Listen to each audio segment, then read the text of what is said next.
mentioned, my name is Klaudia Jaźwińska, and I work at the Tao Center for Digital Journalism, which is a research center at Columbia Journalism School in New York.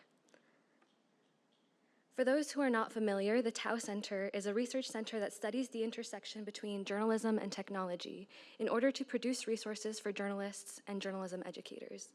We publish most of our research at the Columbia Journalism Review, which is at the link at the bottom of the slide. Excuse me. My role at the Tao Center is to lead the Platforms and Publishers Project, which has been around for about a decade and focuses on the relationship between journalism and the tech industry. Historically, that has meant looking at companies like Facebook and Google, but over the last few years, there's been a lot more focus on AI companies, which are transforming the way in which people access and engage with information online.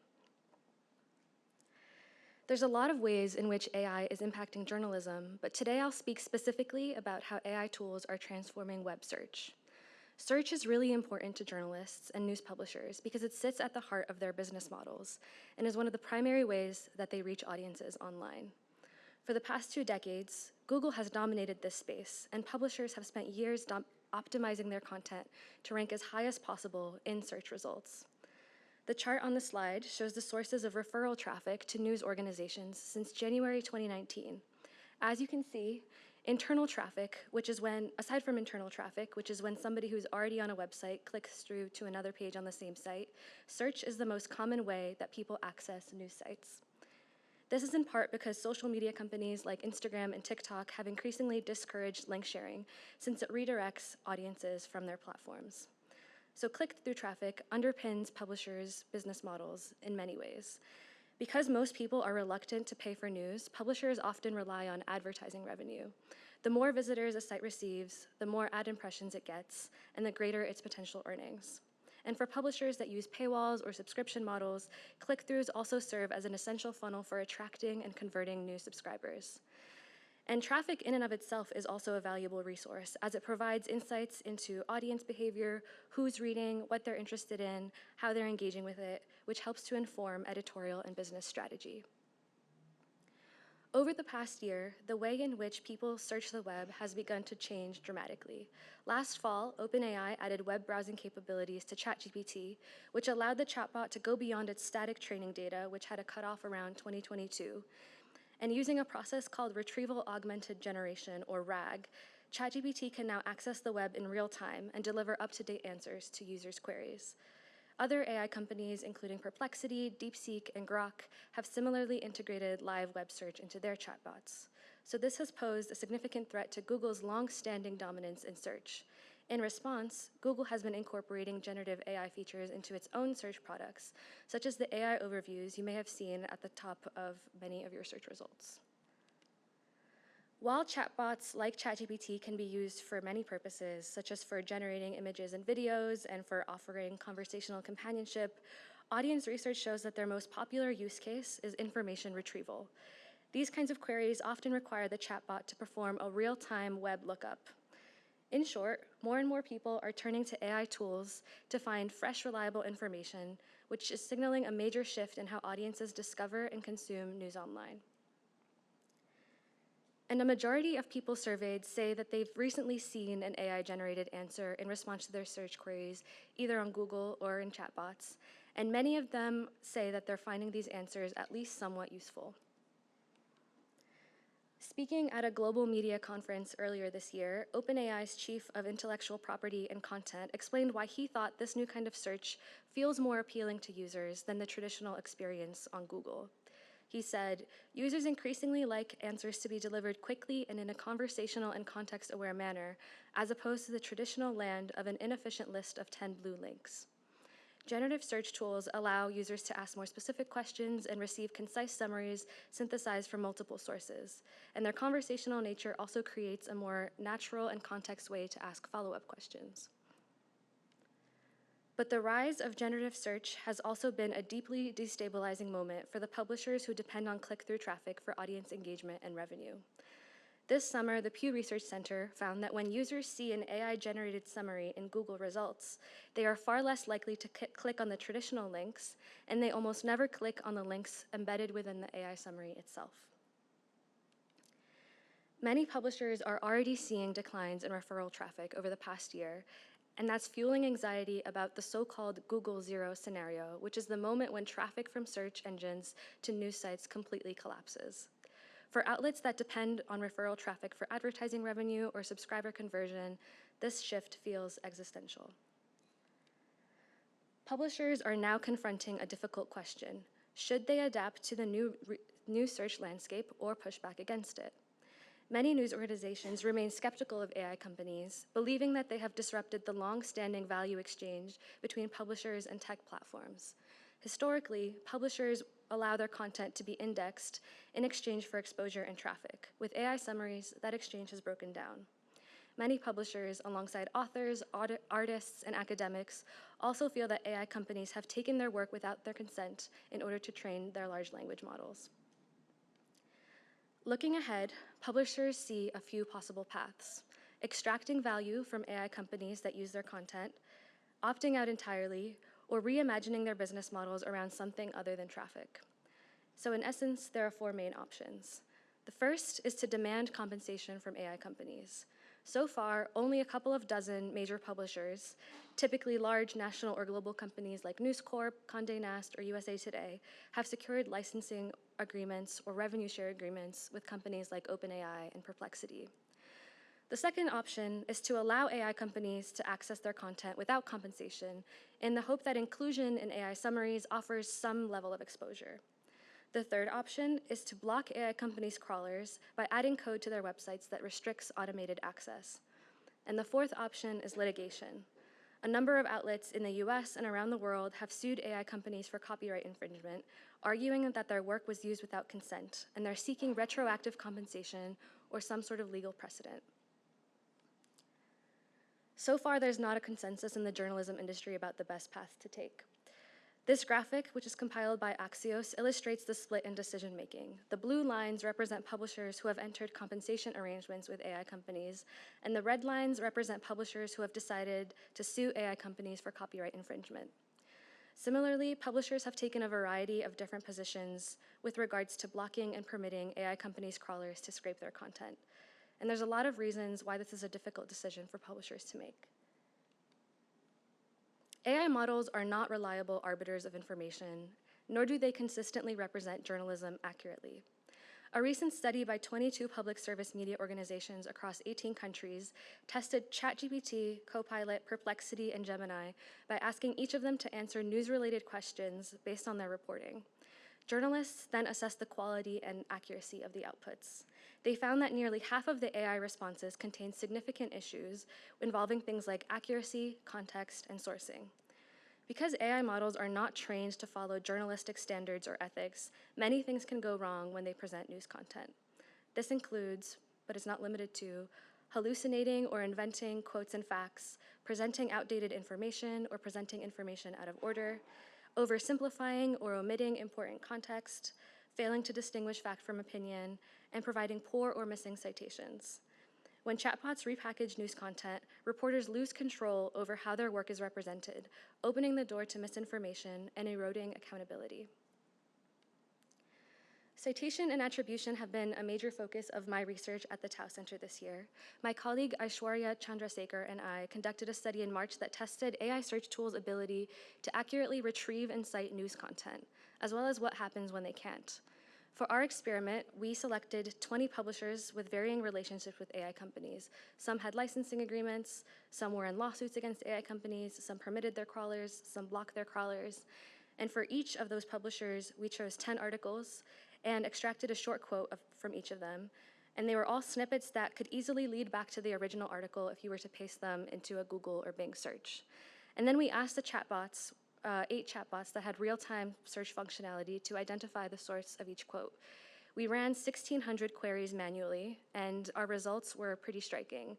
We found that overall, chatbots often failed to find the correct sources. And moreover, many of them produced confidently wrong answers or inaccurate responses phrased with certainty. And several of the chatbots did not decline to answer in situations when they should not have been able to access the content due to crawler restrictions on the page. Some of the chatbots like Grok and Gemini even fabricated articles and URLs, and when we clicked on the hallucinated links, they led us to error pages. And this problem has become so common that some publishers have begun redesigning their 404 error pages in order to capture and redirect users who have been misled by chatbots on their websites. In other cases, chatbots use syndicated or unauthorized versions of the articles. For example, the New York Times is in a famous lawsuit against OpenAI and restricts its crawlers from accessing its content. But when we asked ChatGPT to identify a Times article, rather than declining to answer the question, it cited a plagiarized version of the article instead and attributed the plagiarist. Other studies have shown similar behavior where chatbots surface outdated, plagiarized, or even retracted content without disclaimers. This demonstrates the unreliability of chatbots' sourcing and attribution practices. OpenAI researchers themselves have acknowledged that chatbots hallucinate or make up content because the way that they are trained and tested rewards guessing over acknowledging uncertainty. This means that chatbots are more likely to invent an answer that sounds plausible but is incorrect rather than to decline a user's request. And even though publishers technically can block AI companies' crawlers, it doesn't always feel like a meaningful choice. For example, Google's system is all or nothing. If a publisher wants to opt out of having their content included in an AI overview, they would also have to opt out of inclusion in regular Google search results. A few weeks ago, the Penske Media Corporation, which owns outlets like Rolling Stone, Billboard, and Hollywood Reporter, filed an antitrust lawsuit against Google for wielding its monopoly to coerce PMC into permitting Google to republish its content in AI overviews. And even when publishers do set crawler restrictions, those rules are effectively voluntary. The protocol that they use is basically an honor system, and it's not legally binding. Our research earlier this year found that some AI systems still answered questions about blocked publishers, implying that they either ignored publishers' crawler preferences or used indirect workarounds. In confirming these suspicions, just this week, The Atlantic reported that AI companies have been using the Common Crawl dataset to access publisher content even when their own crawlers were blocked. Allowing crawlers, on the other hand, does not guarantee accuracy either. So publishers wanting visibility in search results aren't necessarily getting it, and those who want to opt out still remain visible against their wishes. And even having a formal licensing deal with an AI company does not necessarily mean a chatbot will represent the publisher's content with more accuracy. For instance, even though Hearst, which is the owner of the San Francisco Chronicle, has a deal with OpenAI, ChatGPT failed to correctly cite quotes from the San Francisco Chronicle in 9 out of 10 prompts in our study. When we rely on large language models for information retrieval, we effectively give them gatekeeping power, control over what information is surfaced, what is omitted, and how it is framed. A recent report found that publishers that have licensing agreements with OpenAI receive nearly 7 times more click-throughs from ChatGPT than those without agreements. And another study that just came out found that chatbots surface significantly fewer sources than Google News. This narrowing of sources and preferencing of partner publishers creates a flattened information ecosystem, one in which marginalized perspectives and smaller outlets are more easily excluded. Other concerns that publishers have with regards to handing over their content to AI companies include the lack of information they are given about when their content is used and how by chatbots.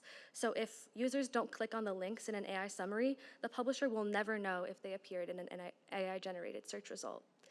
There's also the lack of accountability when a chatbot makes an error when representing news content, as well as all of the informational risks that might arise if we entrust all of our search activities to unreliable chatbots.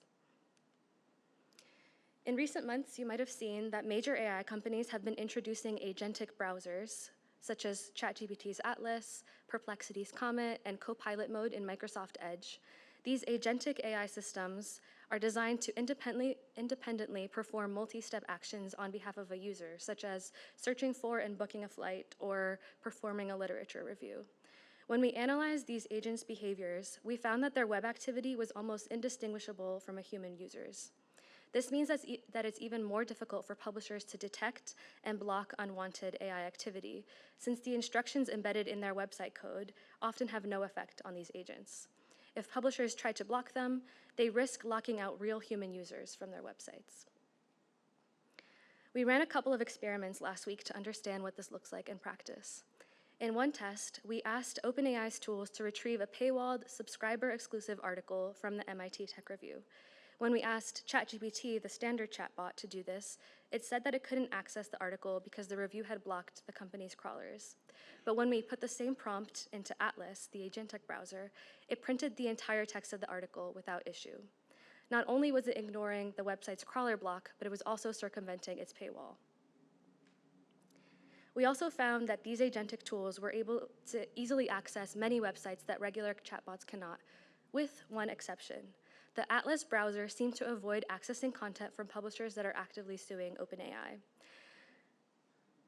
But even then, Atlas employed creative workarounds to try to satisfy their requests. For example, when we asked Atlas to summarize an article from PC Mag, who is owned by Ziff Davis, who sued OpenAI for copyright infringement earlier this year, instead of accessing the site directly, it reconstructed the piece based on tweets about the article, syndicated versions that existed online, citations in other outlets, and related coverage. And the result was a reverse-engineered version of the original article based on digital breadcrumbs.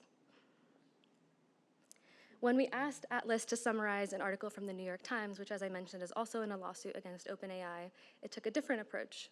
Instead of reconstructing the article, it offered us a summary of the news story using reporting from 4 alternative outlets: The Guardian, The Washington Post, Reuters, and the Associated Press, 3 of which happen to have OpenAI partnerships. By reframing the user's request into a general topic, the agent reshapes what the user ultimately reads. And so publishers face a catch-22. Even if they are able to successfully block access, their content is still displaced. AI tools simply summarize content from other, more compliant sources. So the way people search online is evolving, and that evolution is not inherently bad. But the lack of transparency, respect, and compensation for those who create the content that is driving AI models is deeply troubling. And publishers now face hard choices.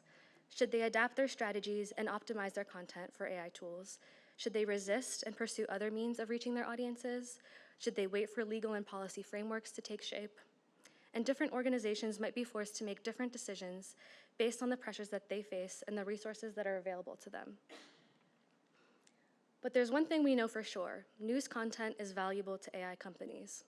When Muckrack analyzed over 1 million responses produced by several chatbots over the course of a month, they found that 27% of them cited journalistic sources. But when queries implied some level of recency, that figure rose to 50%. In other words, when people turn to AI search tools for up-to-date information, they're still relying on journalism. AI tools cannot produce information on their own. But if journalists are not credited and compensated for their labor, that information and the democratic value that it provides is at risk of disappearing altogether.